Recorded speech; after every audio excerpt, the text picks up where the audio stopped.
From the outside, you'd never guess that this nondescript building in Aurora is one quiet man's nighttime home away from home. I have a mattress that I put in the chair to help make it a little more comfortable. This home is not where the heart is. All of them is my favorite sticker. It's a temporary home where Bob Brandon's kidney functions are temporarily replaced by machines. These machines perform dialysis, a life-sustaining process that cleans waste products from the blood, removes the extra fluids, and controls the body's chemistry when a person's kidneys fail. In simple terms, I suffered kidney failure, which is known as end-stage renal disease.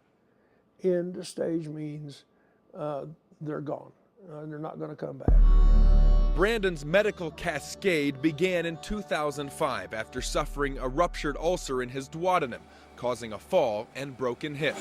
I lay in my office by myself here for 2 days and 2 nights, unable to move, and the septic shock was about to take over and was about to do me in for good.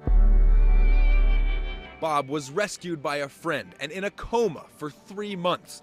And since 2006, every other night he's on this machine up to 8 hours or more at a time.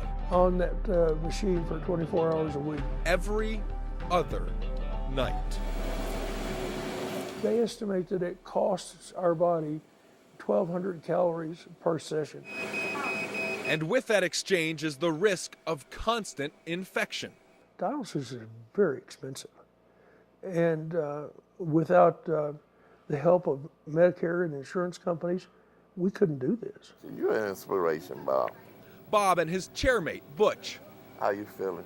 are connected by more than tubes. We have to stay positive with our condition, because it's a rapid growing condition. It's a very rapid growing condition. Theirs is a condition that cannot be treated by machine alone. We have to work hard to not become depressed and morose about our situation. But Bob's darkest nights give way to the light of day and to Bob's true love. If you can get it over there, because it's going to be in the shot there. Over a 40-year career, Bob Brandon has become one of the most accomplished television cameramen in the world, working for every network you've ever heard of, and then some. Twice recognized as the National Press Photographer of the Year, he is sought out for his knowledge and is a published author on visual storytelling. I'm not finding the clip that I wanted.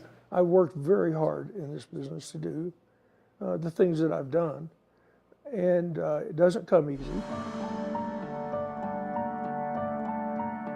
What's the success percentage? On this day, Bob's directing a segment of a documentary on a subject he knows a great deal about. To the long-term survival. Kidney transplants. We don't necessarily get every kidney from every donor. But years of dialysis have taken a toll. It frustrates me how weak I am, but nevertheless, I can do things for the entire day now. Making a difference with a camera doesn't necessarily mean making ends meet.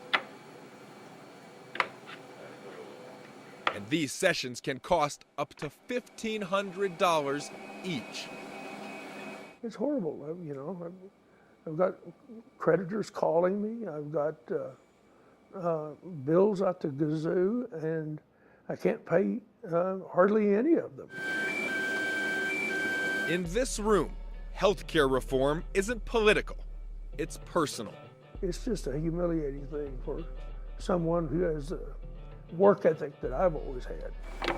Bob and others are relying on disability and would be in even more trouble if they couldn't get federal Medicare help. If it weren't for Medicare, and in some cases Medicaid, this place couldn't exist, and a lot of these people could not stay on dialysis. Later on, into the morning hours, this every other night routine gives only subtle rest for the weary. It's either dialysis or death.